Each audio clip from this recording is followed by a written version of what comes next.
अंग्रेजी की एक कहावत है, too good to be true. माने कोई चीज कुछ ज्यादा ही अच्छी लगे तो शायद वो सच नहीं है, लेकिन फिर भी आए दिन हजारों लोग ठगी का शिकार होते हैं। संख्या करोड़ों में भी हो जाती है एक आध बार। ऐसा क्यों होता है? ठगी का एनालिसिस करने वाले बाद में बताते हैं कि ये हुआ वो हुआ, और तब आप सोचते हैं कि यार कौन बेवकूफ होगा जो इन बेतुकी हवाई बातों और वादों को मान लेता है। जवाब है हम सब, क्योंकि मेरा यह विश्वास है कि मैं खास हूं, मुझे कोई बेवकूफ नहीं बना सकता। ठग ये बात अच्छी तरह से जानता है, इसलिए वो हमसे झूठ नहीं कहता। झूठ पकड़ने में तो हम माहिर हैं, इसलिए ठग एक कदम आगे आ जाता है और कुछ ऐसी बातें कहता है कि आप सोचते हैं यार इतना बड़ा झूठ तो कोई नहीं ही बोलेगा। यानी अगर ये मुझे ठगना चाहता तो ऐसा झूठ बोलता जिस पर विश्वास किया जा सकता। बस यहीं पर हो जाता है खेल।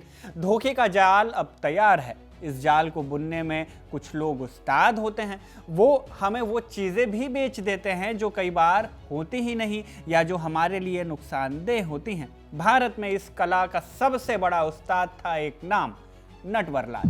नमस्ते, मेरा नाम शुभम है और आप देख रहे हैं अलिफ लैला, जिसमें आज जानेंगे कहानी इंडिया के सबसे कुख्यात ठग नटवर लाल की।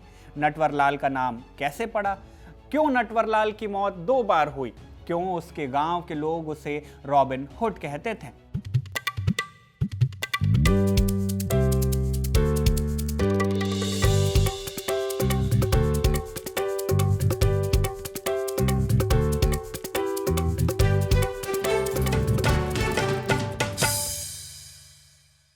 शुरुआत करते हैं एक घटना से। साल 1987, जगह नई दिल्ली का कनॉट प्लेस। यहां घड़ियों का एक बड़ा शोरूम था। शोरूम के मालिक थे सुरेंद्र शर्मा। एक रोज उनकी दुकान में एक साहिब दाखिल हुए। सफेद कमीज, सफेद पैंट, साफ सुथरे और आत्मविश्वास से भरे हुए। उन्होंने अपना परिचय दिया, DN तिवारी, केंद्रीय वित्त मंत्री ND तिवारी के पर्सनल असिस्टेंट। शर्मा जी प्रभावित हुए। इतने बड़े आदमी का PA खुद उनकी दुकान पर आया था। DN तिवारी ने बताया कि कांग्रेस संसदीय दल की एक बहुत जरूरी मीटिंग होने वाली है और इस मीटिंग में सभी सदस्यों को तोहफे में घड़ियां दी जानी है। शर्मा जी को लगा कि उनके हाथ एक बड़ी सरकारी डील लगी है। अगले दिन DN तिवारी फिर आए। इस बार वो एक ड्राइवर वाली गाड़ी में थे। उन्होंने शर्मा जी से कहा कि 93 घड़ियां पैक कर दें और पेमेंट के लिए अपने किसी कर्मचारी को उनके साथ नॉर्थ ब्लॉक भेज दें। नॉर्थ ब्लॉक यानी वो जगह जहां वित्त मंत्रालय का दफ्तर है, जहां देश के सबसे बड़े आर्थिक फैसले लिए जाते हैं। शर्मा जी का शक पूरी तरह खत्म हो गया। उन्होंने घड़ियां पैक की और अपने एक लड़के को तिवारी जी के साथ भेज दिया।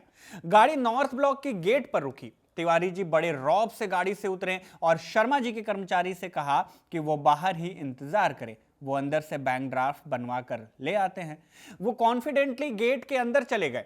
थोड़ी देर बाद लौटे तो उनके हाथ में एक सरकारी बैंक ड्राफ्ट था, पूरे 32,829 रुपए का। उन्होंने ड्राफ्ट कर्मचारी को दे दिया, घड़ियां गाड़ी में रखवाई और वहां से चल दिए। शर्मा जी बहुत खुश थे। उन्होंने बैंक ड्राफ्ट बैंक में जमा करवा दिया। 1 दिन बीता, 2 दिन बीते, तीसरे दिन बैंक से फोन आया। आगे क्या हुआ आप गेस कर सकते हैं। फोन पर बैंक वालों ने बताया कि वो ड्राफ्ट नकली था। DN तिवारी नाम का कोई आदमी, घड़ियां और पैसे सब हवा में अब गायब हो चुके थे।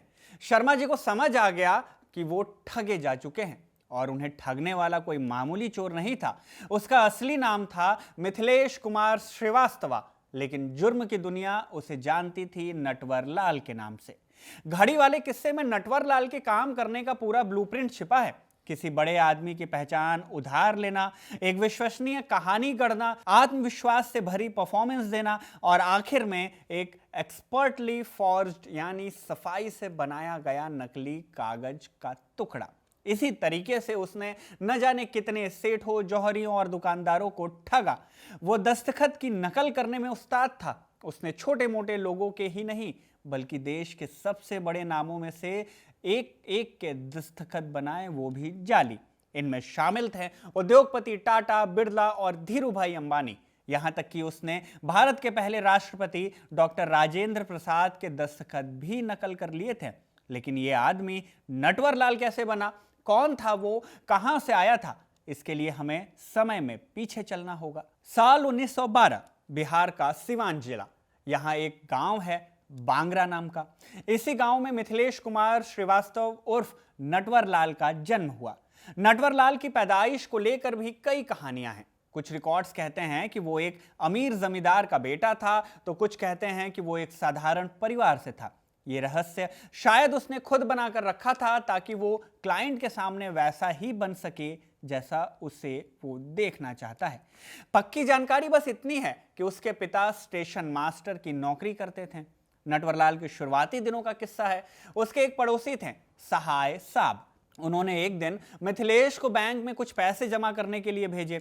मिथिलेश ने बैंक ड्राफ्ट पर सहाय के दस्तखत देखे और उसे लगा कि वो हूबहू ऐसी नकल कर सकता है। उसने कोशिश की और दस्तखत बिल्कुल असली लग रहे थे। बस यहीं से उसकी दिमाग की बत्ती जली। उसने सहाय के दस्तखत की नकल की और उनके खाते से 1000 रुपए निकाल लिए। ये चोरी जल्द ही पकड़ी गई। मिथिलेश 1000 रुपए लेकर कलकत्ता भाग गया। कलकत्ता उस जमाने का बड़ा शहर, मौके भी बड़े थे। यहां उसने कॉमर्स में बैचलर डिग्री के लिए एडमिशन लिया। कहते हैं कि एडमिशन के लिए भी उसने नकली सर्टिफिकेट्स का इस्तेमाल किया था। पढ़ाई के साथ साथ वो स्टॉक मार्केट में ब्रोकर का काम भी करने लगा। उसने सीधा साधा बिजनेस करने की भी कोशिश की। कपड़े का काम शुरू किया, लेकिन वो चला नहीं, उसमें वो फेल हो गया। ये कलकत्ता का दौर उसकी जिंदगी का टर्निंग पॉइंट साबित हुआ। उसके पास कॉमर्स और कानून की पढ़ाई थी। वो चाहता तो एक अच्छी शरीफों वाली नौकरी कर सकता था, लेकिन सीधे रास्ते पर वो फेल हो रहा था और धोखेबाजी के रास्ते पर उसे कामयाबी मिलती रही थी। कलकत्ता में उसने एक प्राइवेट ट्यूटर बनकर एक बिजनेसमैन को 4.5 लाख रुपए का चूना लगाया। बस यहीं से उसने अपना रास्ता चुन लिया। कलकत्ता में ही उसे वो नाम मिला जिससे वो मशहूर होने वाला था। 1937 में उसे 9 टन लोहा चुराने के आरोप में पहली बार गिरफ्तार किया गया। इसके बाद उसने कपड़ा व्यापारियों को ठगना शुरू किया। वो एक टेक्सटाइल कमिश्नर का अफसर बनता, व्यापारियों को कपास का कोटा दिलवाने का वादा करता, उनसे एडवांस लेता और नकली रिलीज सर्टिफिकेट थमा देता। इस काम में उसका एक साथी था, एक गुजराती जिसका नाम था नटवर लाल। एक बार पुलिस ने छापा मारा, मिथिलेश पकड़ा गया, लेकिन उसका साथी नटवर लाल भाग गया। पुलिस को लगा कि मिथिलेश ही नटवर लाल है। बस तभी से मिथिलेश कुमार श्रीवास्तव का नाम नटवर लाल पड़ गया। पुलिस रिकॉर्ड के मुताबिक शुरुआती दिनों में नटवर लाल ठगी के अलावा कुछ और जुर्मों में भी शामिल था। वो वैश्याओं के पास जाता, उन्हें नकली शराब में नशीला पदार्थ मिलाकर पिलाता और फिर उनके गहने और पैसे लेकर फरार हो जाता। एक बार उसे तब गिरफ्तार किया गया जब एक वैश्या ने उसे पहचान लिया, लेकिन केस ट्रायल पर आता उससे 1 हफ्ते पहले ही उस औरत ने आत्महत्या कर ली। सबूत के अभाव में नटवर लाल आजाद हो गया। नटवर लाल ठगी में माहिर था। वो सिस्टम की रग रग से वाकिफ था। पिता स्टेशन मास्टर थे, तो उसे रेलवे के माल ढुलाई सिस्टम की सारी कमजोरियां पता थी। कॉमर्स की पढ़ाई की थी, तो उसे बैंकिंग के सारे नियम कायदे मालूम थे। इन्हीं दोनों जानकारियों को मिलाकर उसने अपनी सबसे शातिर ठगी में से एक को अंजाम दिया। यह 50 के दशक की बात है। बिहार के दरभंगा में पंजाब नेशनल बैंक की एक ब्रांच थी। नटवर लाल वहां एक बड़ा बिजनेसमैन बनकर पहुंचा। उसने बैंक मैनेजर से जान पहचान बनाई और अपना भरोसा कायम किया। उसका काम करने का तरीका बड़ा अनोखा था। वो रेलवे से कलकत्ता के लिए दाल या चावल की एक बोरी बुक करता था, सिर्फ एक बोरी। फिर रेलवे से मिली रसीद पर एक बोरी को बदलकर 100 बोरी या उससे भी ज्यादा कर देता। इस बदली हुई रसीद को वो बैंक में दिखाकर उसके बदले एडवांस पैसे ले लेता। वो लगातार ऐसा करता रहा। बैंक का भरोसा जीतने के लिए कुछ एडवांस चुका भी देता। देखते ही देखते उसने बैंक से 6.5 लाख रुपए का एडवांस ले लिया और फिर एक दिन वो अचानक से गायब हो गया। नटवर लाल ने पंजाब नेशनल बैंक से 6.5 लाख रुपए ठगे, लेकिन उसने इस पैसे का क्या किया? नटवर लाल की कहानी का एक और दिलचस्प पहलू यहीं से शुरू होता है। वो लौटकर अपने गांव बांगरा आता है और उसका लौटना किसी उत्सव से कम नहीं होता था। 1990 के दशक में इंडिया टुडे मैगजीन में छपी रिपोर्ट्स के अनुसार वो 3-3 गाड़ियों के काफिले में आता था। कीमती रजवाड़ों जैसे कपड़े पहनता था और ऐसा इत्र लगाता था जिसकी महक मीलों तक जाती थी। गांव में उसके लिए एक पंडाल सजता, हलवाई बुलाए जाते और पूरे गांव के लिए दावत होती। और जाने से पहले वो गांव के हर गरीब को 100-100 रुपए बांटता और फिर अचानक गायब हो जाता। इसी वजह से अपने गांव और इलाकों के लोगों के लिए नटवरलाल कभी मुजरिम नहीं रहा। वो उनके लिए एक हीरो था, एक मसीहा, बिहार का अपना रॉबिन हुड। लोगों की नजर में उसकी छवि इसलिए भी साफ रही क्योंकि उसने हमेशा अमीर और ताकतवर लोगों को ही अपना शिकार बनाया। उसने बड़े उद्योगपतियों को ठगा, बड़े बैंकों को लूटा और सरकार को चूना लगाया। आम आदमी की नजर में यह तरीका सामाजिक न्याय का था। एक गांव वाला कहता है कि उसने कभी हिंसा नहीं की, उसने किसी को चोट नहीं पहुंचाई, उसने सिर्फ अमीरों को लूटा। हम तो कहते हैं कि बिहार ने 3 मशहूर लोग पैदा किए, राजेंद्र प्रसाद, जयप्रकाश नारायण और नटवरलाल। लोगों की नटवरलाल के प्रति दीवानगी इस हद तक थी कि 2011 में गांव वालों ने उस जगह पर नटवरलाल की मूर्ति लगाने का भी प्लान बना लिया था जहां कभी उसका पुश्तैनी घर हुआ करता था। ये तो थे वो किस्से जो दस्तावेजों में दर्ज हैं, लेकिन नटवरलाल की असली पहचान बनी उन कहानियों से जो सच और कल्पना के बीच तैरती हैं। ये वो कहानियां हैं जिन्होंने उसे भारत का सबसे बड़ा ठग बनाया। नटवरलाल की ठगी का सबसे कुख्यात तरीका था भारत की ऐतिहासिक धरोहरों को बेच देना, और ये काम वो पूरी कलाकारी से करता था। वो अमीर विदेशी पर्यटकों को अपना निशाना बनाता था। वो खुद को एक बहुत बड़ा सरकारी अफसर बताता और एक कहानी सुनाता। कहानी ये होती कि भारत सरकार पर भारी कर्ज है और इस आर्थिक संकट से निकलने के लिए सरकार ने गुपचुप तरीके से अपनी कुछ राष्ट्रीय इमारतों को बेचने का फैसला किया है। और क्या होता, और फिर उसे यानी नटवरलाल को इस सीक्रेट डील के लिए सही खरीदार खोजने का काम सौंपा गया है। यही कहानी वो सुनाता। वो अपनी बात को साबित करने के लिए बेहतरीन तरीके से बनाए गए नकली सरकारी दस्तावेजों की एक पूरी फाइल दिखाता था। यह प्लान इतना ज्यादा ऑडेशियस माने दुस्साहसी था कि किसी को इस पर शक नहीं होता था। लोगों को लगता कि भला इतना बड़ा झूठ कौन ही बोलेगा। उसके शिकार उसकी बातों और नकली कागजों के जाल में फंस कर समझते हैं कि उन्हें जिंदगी की सबसे बड़ी डील का हिस्सा बनने का मौका मिल रहा है। और इस तरह नटवरलाल ने कथित तौर पर ताजमहल को 3 बार बेचा। 1 नहीं, 2 नहीं, 3 बार। इतना ही नहीं, लाल किले को भी 2 बार बेचा, राष्ट्रपति भवन का भी सौदा कर दिया और अपनी ठगी के शिखर पर उसने भारत के संसद भवन तक को भी बेच दिया। लेकिन इतना शातिर होने के बावजूद नटवरलाल कानून से बच नहीं पाया। 8 राज्यों की पुलिस को 100 से ज्यादा मामलों में उसकी तलाश थी।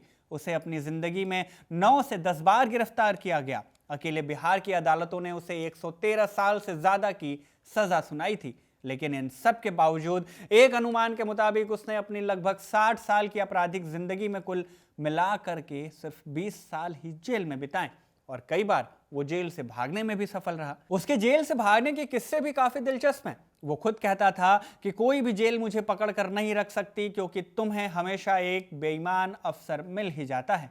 वो जेल के अधिकारियों और गार्ड्स की कमजोरियों का फायदा उठाता था। उनका लालच, अधिकारियों के सामने झुकने की आदत, उनकी लापरवाही, इन सब का सबसे बड़ा उदाहरण है 1957 का कानपुर जेल ब्रेक। उसका एक साथी था कपूर नाम का।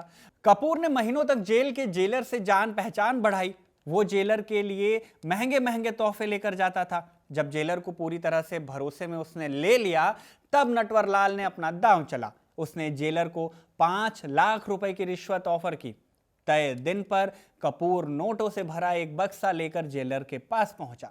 जेलर ने बक्सा खोलकर देखा, तसल्ली की। इसके बाद उसने नटवर को जेल के सुपरिटेंडेंट की वर्दी दे दी। नटवरलाल ने वर्दी पहनी और पूरे आत्मविश्वास के साथ अपने सेल से बाहर निकलकर मेन गेट की तरफ चल पड़ा। गेट पर तैनात गार्ड्स ने सब इंस्पेक्टर को इतने रौब से बाहर जाता देखा तो वो सावधान की मुद्रा में खड़े हो गए और उसे सलाम ठोक कर बाहर जाने दिया। नटवरलाल बाहर खड़ी एक गाड़ी में बैठा और फरार हो गया। किस्से का अंत ये कि जब जेलर ने बाद में वो सूटकेस खोला तो उसमें पैसों की जगह सिर्फ पुरानी अखबार की रद्दी भरी हुई थी। इस तरह भागते फिरते नटवरलाल ठगी करता रहा और आखिरी बार उसे पकड़ा गया 1987 में। अपनी गिरफ्तारी से पहले के कुछ महीनों में उसने एक ही तरीके से कई शहरों में ठगी की। वो किसी बड़े अफसर का आदमी बनकर घड़ी की दुकानों पर जाता और नकली ड्राफ्ट देखकर दर्जनों घड़ियां ले उड़ता। उसने वाराणसी, शाहजहांपुर, कानपुर, हर जगह यही तरीका आजमाया। पुलिस का मानना है कि शायद उसे पैसों की सख्त जरूरत थी, इसलिए वो बार बार एक ही तरीका अपना रहा था। इसी दौरान उसने दिल्ली में राजा ज्वेलर्स को भी ठग लिया। यहां वो तत्कालीन वित्त मंत्री वीपी सिंह का पर्सनल असिस्टेंट बनकर पहुंचा। उसने कहानी बनाई कि मंत्री जी को अपने बेटे की शादी के लिए गहने खरीदने हैं। उसने कुछ महंगे हार चुने और दुकान के मालिक को अपनी गाड़ी में बिठाकर नॉर्थ ब्लॉक ले गया। वहां उसने 82,000 रुपए का नकली ड्राफ्ट थमाया और गहने लेकर चंपत हो गया। नटवरलाल इन तरीकों में माहिर था, लेकिन एक जैसे तरीके बार बार आजमाने के चलते उससे गलती हो गई। गोरखपुर में उसने एक और ज्वेलरी वाले को ठगने की कोशिश की, लेकिन दुकान का मालिक होशियार निकला। उसे कहानी पर शक हुआ और उसने पुलिस को भी बुला लिया और इस तरह भारत का सबसे बड़ा कॉनमैन एक बार फिर पकड़ा गया। जब उसे वाराणसी के लॉकअप में लाया गया तो पुलिस हैरान रह गई। उसके सामने तोंद वाला एक सीधा साधा दिखने वाला बूढ़ा आदमी खड़ा था, जिसका उस नटवरलाल से कोई लेना देना नहीं था जिस पर अमिताभ बच्चन की फिल्म बनी थी। 1987 में इंडिया टुडे के पत्रकार राज चेंगप्पा ने जेल में नटवरलाल का एक इंटरव्यू लिया था। इसमें वो कहता है, मैंने कभी किसी को धमका कर पैसे नहीं लिए, लोगों ने मुझे हाथ जोड़कर पैसे दिए। उन्होंने मुझसे पैसे लेने के लिए जबरदस्ती की। एक जगह वो कहता है कि अगर दौलत के समंदर में से मैं सिर्फ एक गिलास पानी ले लूं तो क्या ये वाकई कोई जुर्म है? जब पत्रकार ने उससे पूछा अमिताभ बच्चन की फिल्म मिस्टर नटवरलाल के बारे में, तो उसका जवाब आया, नहीं, जब मैं असली हीरो हूं तो नकली वाले को क्यों देखूं? नटवरलाल पर मुकदमे चले। इंदौर की एक अदालत ने 1956 के एक मामले में उसे 26 साल की सजा सुनाई। उसे जेल में डाल भी दिया गया। सबको लगा कि अब कहानी खत्म, लेकिन नटवरलाल फिर फरार हो गया। तारीख थी 24 जून साल 1996। 84 साल का नटवरलाल कमजोर और बीमार एक व्हीलचेयर पर था। उसे इलाज के लिए कानपुर जेल से दिल्ली के एम्स लाया जा रहा था। पुलिस की एक टुकड़ी उसके साथ थी। जगह था भीड़ से खचाखच भरा नई दिल्ली रेलवे स्टेशन। और फिर वही हुआ जिसके लिए नटवरलाल जाना जाता था। एक पल का कोई सोचा समझा गया कंफ्यूजन पैदा हुआ और अगले ही पल नटवरलाल गायब। पुलिस के हाथ में रह गई सिर्फ एक खाली व्हीलचेयर। दिलचस्प बात यह कि इससे पहले 1979 में भी वो कुछ इसी तरह से फरार हुआ था। तब उसने गुर्दे की बीमारी का बहाना बनाया था। जब पुलिस वाले उसे डॉक्टर के पास ले जा रहे थे तो वो पैसे लेने के बहाने एक 5 स्टार होटल में गया और वहीं से गायब भी हो गया। 1996 का प्रकरण नटवरलाल का आखिरी स्केप था। इसी फरारी के बाद नटवरलाल फिर कभी किसी को जिंदा नहीं दिखा। नटवरलाल की मौत कैसे हुई, इसकी भी 2 अलग अलग कहानियां हैं। पहली कहानी ये कहती है कि उसके छोटे भाई गंगा प्रसाद श्रीवास्तव के मुताबिक बताया जाता है कि नटवरलाल ने 1996 में दिल्ली से भागने के कुछ ही समय बाद रांची में आखिरी सांस ली और गंगा प्रसाद ने खुद उसका अंतिम संस्कार किया। दूसरी कहानी यह है कि साल 2009 में नटवरलाल के वकील ने कानपुर की एक अदालत में अर्जी दी। अर्जी में कहा गया कि नटवरलाल के खिलाफ चल रहे 100 से ज्यादा केस बंद कर दिए जाएं क्योंकि उसकी मौत 25 जुलाई 2009 को 97 साल की उम्र में हो चुकी है। इस तरह नटवरलाल 2 बार मरा, या ये भी कह सकते हैं कि नटवरलाल मरा ही नहीं, उसका नाम आज ठगी का दूसरा नाम है, पर्याय है। और नटवरलालों की एक पूरी फौज भी खड़ी है जो आए दिन लोगों को उल्लू बनाते हैं। अंत में बात वहीं पहुंच जाती है जहां हमने एपिसोड की शुरुआत की थी। सवाल ये नहीं कि नटवरलाल ठग कैसे लेता है, सवाल ये है कि क्या हम वाकई इतने खास हैं कि कोई नटवरलाल हमें बेवकूफ़ नहीं बना सकता? आप भी इसका जवाब दीजिएगा, सोचिएगा। फिलहाल अलिफ लैला के इस अंक में बस इतना ही। इसे लिखा हमारे साथी कमल ने और इसे शूट किया सर्वेश ने। मेरा नाम शुभम है और आप देखते रहिए खबर गाँव।